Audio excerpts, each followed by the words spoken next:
Steve, thanks for joining us. As you're saying when you came in there, a very frustrating game today. Could have taken our chances, but unfortunately not. Yeah, I mean, overall, I don't think we deserved to win the game because I don't think we played well enough. But if you based it on chances missed, we could have won the game comfortably.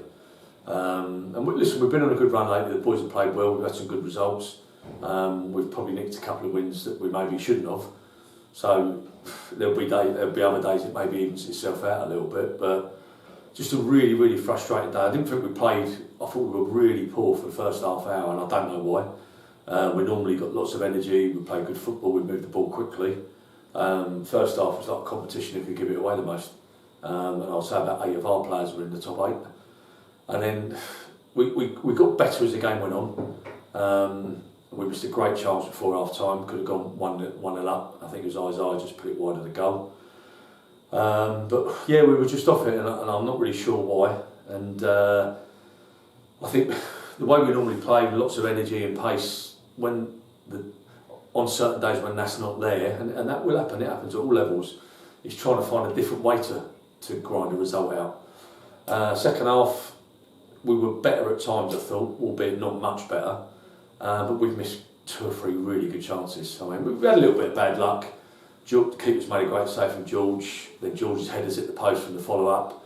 I think the keeper made a save after that. We then missed another, Bill had a great chance, which normally he would put away, and all of a sudden they've clipped one down the channel. We should have dealt with it better. They've whipped it across, and Brooks, who just come on sub, has smashed the goal in. I think he scores every time he plays against us. And it's a difficult one to take because we deserve something out of the game. I generally don't think they had a shot till the goal or after that, and I'm not knocking them as a side. They've come in, they've done the job, and I thought they deserved the point as we did, but ultimately they won the game 1-0, and it's the only stat that matters. And so yes, it's a frustrating one to take today. So you were saying that not as quick on the ball. Do you think they're a bit tired? Shouldn't be. 1 or 2 of them rested up on Tuesday night at Hanwell, so certainly no excuses. We gave the ball away a lot first half, which normally we're a good footballing side. We pass and move. We either took too many touches, or I thought the decision making on the ball was really poor. And it wasn't 1 or 2; it was probably 5 or 6. And if you've got 5 or 6, maybe not in the game, you're going to struggle. We then tried to make a couple of changes, and sometimes your subs affect the game a little bit. And the boys that come on didn't change it too much either, to be honest. Losing Pregs wasn't ideal. You're losing your skipper and your centre half again with a same niggle he's got on his knee, so that doesn't help. But yeah, I just feel really frustrated standing there because I would have been frustrated if we got a point. But we said to the boys, if we're not at it today for whatever reason and we don't take our chances, let's get a point out of the game. And we should have, but we switched off for me for 1 minute. And after that, we huffed and puffed, but we didn't really look like we were going to get behind them, and they've ended up coming and doing a professional job on us, and they've taken 3 points. It's the only thing that matters. Is Preds okay? Is it just a little niggle? Or? Yeah, I mean he's carrying that knee injury ongoing, and it's just a question of managing it. That's why he didn't play Tuesday. He's not really training on a Thursday, not always here training, doing a different programme. We've just got to try and get him through games because he's a big player for us, and we don't really want to be taking him off at 0-0 in a game, because ultimately had he stayed on, they might not have scored. I'll never know that for a fact. I don't know. I'd like to see the goal again. I think I know what we should have done better, but until you see it again, sometimes you're not sure. So I'm not going to call anyone out, but we should have dealt. I think initially we had possession and gave it away cheaply, which we did far too many times. Even basics today, like throw-ons on the side.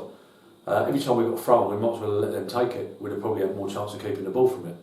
And just lots of real basic stuff today that we didn't do, or that we normally do well. And so we've been on a decent run. I'm not going to be too down on the players, but they know today they're better than that. And but come back to it, if you take your chances, you win the game, and we didn't. It's as simple as that.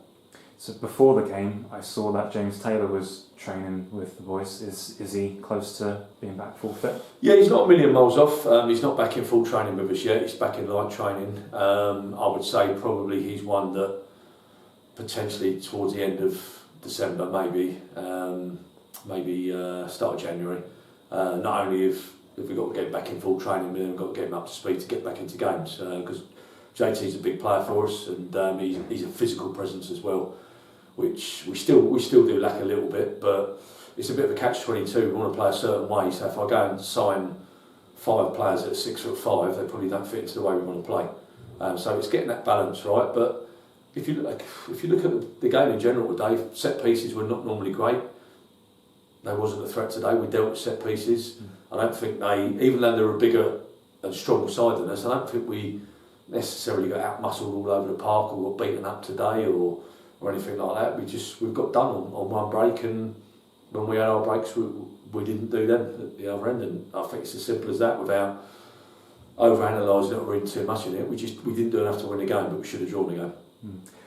On the last thing, so James Ewington left. This is the first time we've talked since he's left. He's gone to Kings Langley. Sounds like it was a really nice process getting him moving from the sound of it. Yeah. I mean, parting of the ways was no problem.